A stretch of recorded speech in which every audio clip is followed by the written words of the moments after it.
नमस्कार मंडळी, आज बनवूया वालाच्या शेंगाची भाजी अद्रक लसूण न वापरता। तर वालाच्या शेंगांना निसून छान धुवून घेतलेला आहे। आता यासाठी आपल्याला लागणार आहे फक्त दोन गोष्टी, ते आहे अर्धी वाटी शेंगदाणे आणि एक टमाटर चिरून घेतलेला आहे बारीक। आता ठेवूया गॅसवर तवा आणि तव्यावर टाकूया शेंगदाणे आणि शेंगदाण्यांना छान भाजून घेऊया।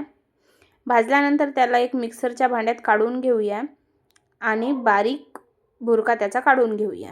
आता ठेवली गॅसवर कढई आणि कढईमध्ये टाकलं 4 चम्मच तेल। तर या सपाट चमच्याने मी 3 चम्मच तेल टाकलेलं आहे। आता तेल गरम झालं आहे, यामध्ये टाकून देऊया टमाटर। आता टमाटरला छान परतून घेऊया आणि शिजू देऊया। तर टमाटर शिजलेला आहे। आता टाकूया यात चवीनुसार मीठ, हळद, तिखट आणि याला पण छान परतून घेऊया। आता 2 मिनिट शिजल्यानंतर यात टाकून देऊया आपल्या वालाच्या शेंगा। आता याला छान परतून घेऊया आणि यामध्ये टाकूया एक छोटी वाटी पाणी वालाच्या शेंगाचे दाणे शिजण्यासाठी आणि टाकूया एक छोटा चम्मच एव्हरेस्ट मसाला आणि याला झाकून 10 मिनिट लो टू मीडियम फ्लेमवर शिजवून घेऊया। तर आता याला छान मिक्स केलं आणि झाकण ठेवून शिजू दिलं।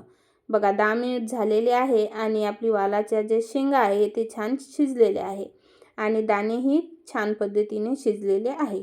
आता याला परतून घेऊया। आता भाजीतलं पाणी जे आहे ते सर्व सुकलेलं आहे। भाजीतलं पाणी सुकेपर्यंत आपल्याला तिला शिजवायची आहे। आता यात टाकूया शेंगदाण्याचा कूट आणि याला छान मिक्स करून घेऊया आणि आता गॅसचं बटन बंद करून दिलेलं आहे आणि आपली वालाच्या शेंगाची सुकी भाजी जी आहे ती तयार आहे, बिना कांदा लसणाची। व्हिडिओ आवडला असेल तर व्हिडिओला लाईक करा आणि चॅनलला सबस्क्राईब करा। धन्यवाद।